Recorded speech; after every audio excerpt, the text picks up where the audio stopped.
Hello and welcome to another episode of Picking the Seam, brought to you by myself, Orup Sen in London. It's me, Richard Garside, here in Tel Aviv. How's it going, Rich? Yeah, good. Just enjoying the hot weather over here. As I am over here. Yeah, for once I can say that. On today's show, we're going to have a quick trot through the Champions Trophy and just have a look at our predictions before taking a look at the first test of the Ashes series, which concluded on Sunday. After that, we'll have a roundup of everything else that's happened in the world of cricket. Champions League Trophy predictions, mate. Well, you know... Let's just pause, take a deep breath and just give ourselves that pat yeah, on the back. I think might be in order. We both predicted an India win, didn't we? So that's predicted it. It may have not been the most inspirational prediction, but no, but it was true. Prediction, but we got it spot on. So I mean, we have to we can look at our predictions for the groups as well, I suppose. I mean, you predicted New Zealand and Sri Lanka to qualify. I predicted England and New Zealand, so we both got one of those right. I think New Zealand went out, didn't they? It was England, Sri Lanka went. Yeah. So we're 1-1 there, and then in the other group, you went India, West Indies, and I went India, South Africa. So yeah, both India, South Africa went through. So I was 2-1 on you, mate. 2-1. Oh, feel that. But okay, I'll give you 2-1. So, the first test between England and Australia, the first test of the Ashes 2013, concluded on Sunday. England ran out winners by 14 runs in the end, and it was a brilliant match, Richard, wasn't it? Like, to start off the series. Great. Just reminded me of 2005. Big time, Edgbaston, right? The 2009 series was good as well. Yeah. But it just had that, I wasn't in the country watching it, but I had the feeling that back home it would have been everyone with their radio on or checking their phones for the score and that kind of thing. Yeah. So really good. If we look at the match, I mean, for me, it was a tale of Jimmy Anderson throughout the game and Ian Bell with the bat being the one player that really delivered a decisive innings that was a sort of that won the match for England. I mean, what would you say about it? Jimmy Anderson got the man of the match, didn't he? Jimmy Anderson, he did, I think. I mean, he got a 10 for, you know what I mean? Like, fair enough. Outstanding. Yeah. Bell, outstanding. Graham Swan, just as you expect him in the Ashes, just made for the Ashes. Even Kevin Peterson, I don't think he got a massive score in the first innings, but he did get some runs. He got the 64 in the second innings. Yeah, it's one of those games with so many switches in momentum. Yeah. If you break down that first day, if you remember, I think England something like 100 and odd for two at lunch. So in the driving seat, and then it all goes horribly wrong. Exactly. And then, in the final session, they come back. They came back, got 4 wickets, didn't they? Aussie wickets, so it's just swayed all over the place. And that was that. In many respects, that was fairly consistent throughout the game in the sense that it was just lurching from one side to the other. So should we just look at Agar Arup? I mean, what do you make of him? As a batsman, well, not a bowler. He's certainly not a number 11. If that's how he bats, I mean. They did promote him up the order actually in the second innings. He came in at number 8, I think. But no, he's a tall guy, so he seems to be able to get on top of the bowling, in a physical sense, such that on a wicket like the one at Trent Bridge, where it wasn't too pacey or didn't have too much bounce, he wasn't too intimidated by the quick bowling, and he seemed to be able to sweep it as well when the spinners came on. So yeah, he looks quite capable. I mean, he looks like he can be rather like what happened with Stuart Broad, how they just discovered they had a guy who can bat. But this is it's exactly the same thing I thought, and I was going to bring up the Stuart Broad comparison, but. You think Broad flattered to deceive a bit? He did. People were saying, "Oh, he's a genuine all-rounder." That's true, but I mean, you look at this game. He's never reached those heights, and I know Agar's innings is let's not forget, it's the best by number 11 ever in Test cricket. But can you really, is it going to be a Broad situation where I wouldn't even call Broad a bowling all-rounder, to be honest? Well, you say that, but I mean. I wouldn't call him an all-rounder either, but you have to say, even in this game, in the second innings, he got 65. Yeah. And it was a good time to highlight that. A critical innings. Do you know what I mean? And in the first innings, he got 24. I tell you what, it's a pretty good point where we can make a bridge to, talking about Jimmy Anderson. Obviously, he's a Lancashire boy. I'm from that part of the world. I always enjoyed seeing him doing well. Yeah. But which England fan doesn't love him? I mean, in this series, so far in this Test match rather. To say he's been the standout bowler is such an understatement. I mean, the Australians, Pattinson in particular, were getting the balls to swing, but the difference was they really just didn't know how to control it. And Jimmy Anderson was the only bowler on display who managed to do it so effectively. And in the past sort of year, I've been thinking, I don't reckon I've ever seen Jimmy Anderson bowl as well as this. I think this is the best I've ever seen him bowl. For this season, or 2013 rather, so far is actually the best year of his career. He's got an average of 22, which is incredible. 29 wickets so far in the year. And if he keeps on at this rate, it will be his best year to date, and it shows. And for me, from the cricket I've seen this year, he is actually the best bowler in the world on form. I think he's the most dangerous bowler on current form in the world, and he's shown in all forms of the game. Let's not forget how good he was in the Champions Trophy as well. But I was just looking at this year, and what surprised me no end was that Dale Steyn, Jimmy Anderson has got an extremely commendable average of 22. Dale Steyn's average this year is 12.36. I mean, I just wanted to shoot myself when I read that. Is, it's extraordinary. Yeah. But I tell you what, I mean, I always used to. I think you've made this comparison as well. Like Jimmy's almost just a 10 miles an hour slower version of Steyn. Sure.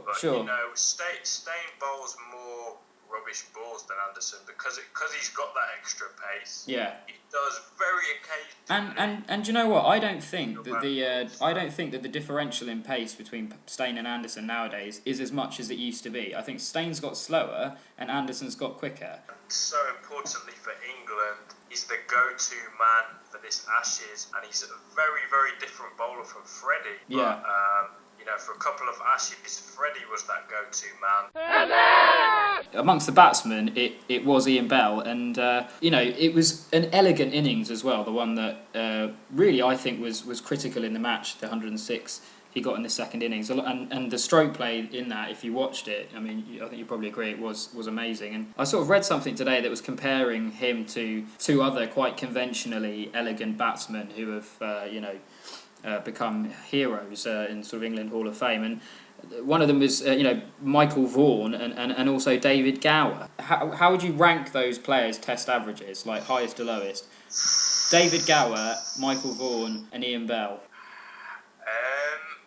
I'd say Gower, although obviously quality, performer, played in an era when we did get embarrassed fairly regularly by the West Indies.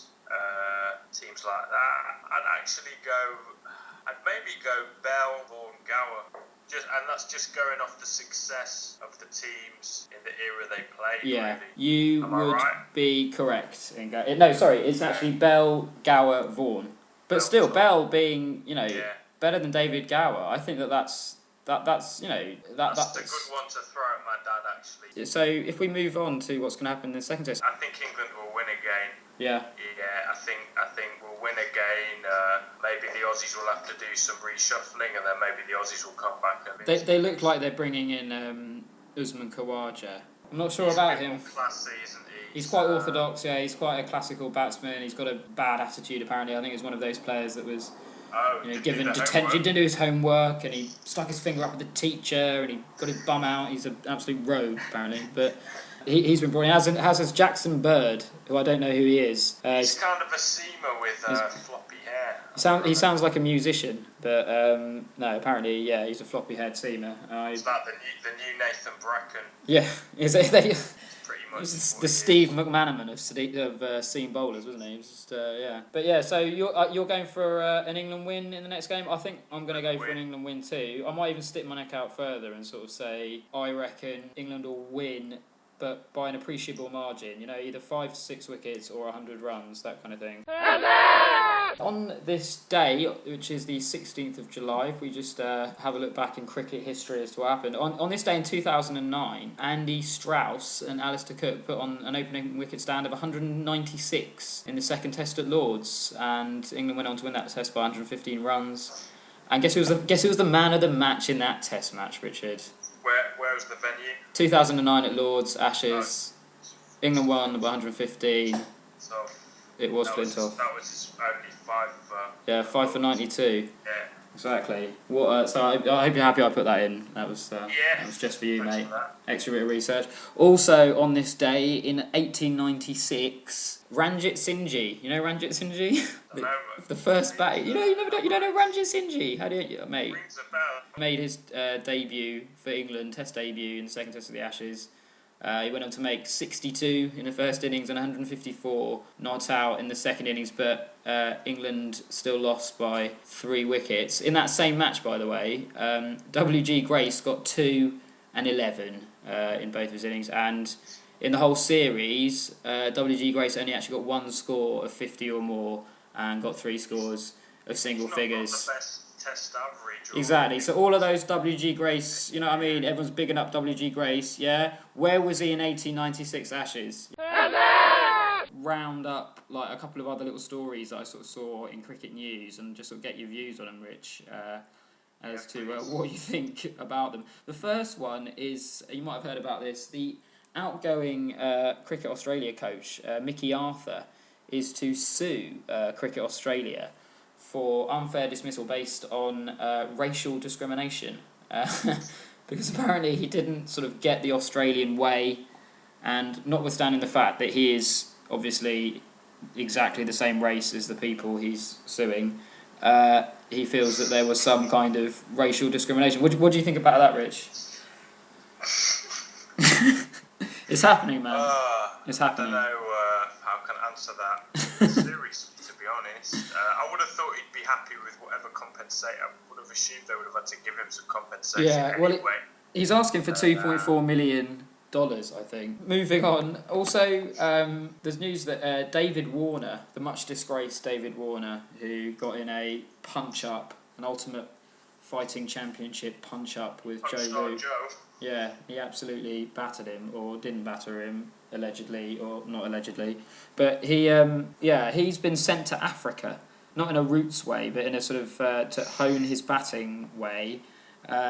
He's been sent on an Australia A tour of Zimbabwe and South Africa to perhaps prepare himself for playing in England in about a week's time. It's not been viewed as the best sort of management decision. What do you think about that? Yeah, I heard about this one. I was thinking, isn't it winter over there? Well, yeah. I thought their summer is during our winter, so and that's the first thing I thought. And isn't it South Africa over there? Until he shaves that moustache, I think he should be let back in the country, to be honest. No, well, you know, if he's going to keep the moustache, just go to India. You know, like that's obviously where you're meant to wear moustaches like that. So play a bit of Ranji.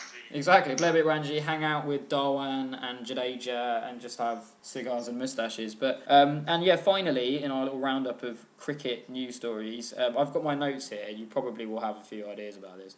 There's just basically been a whole load of tosh about DRS. What do you think about it? It figured quite prominently in this first Test match. I'm not sure if you saw all of the kind of ins and outs, let's say, of how it was applied or not applied or misapplied or whatever.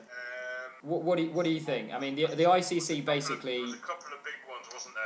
That's right. Yeah. So I mean, the ICC have come out and they said that they've defended the umpires and DRS. So no one is to blame apparently, and they admit errors. Hurt DRS's feelings. Yeah, exactly. Let's not hurt DRS, because at the end of the day, he's not hurting you, unless you're Jonathan Trott, obviously. So that wraps things up from us. We're still on Twitter. It's at Picking the Seam, so get involved. We're going to do another one after the second Test. Let's just hope it can rival the first in terms of excitement. Definitely. So from me in Tel Aviv, goodbye for now. And from me in London.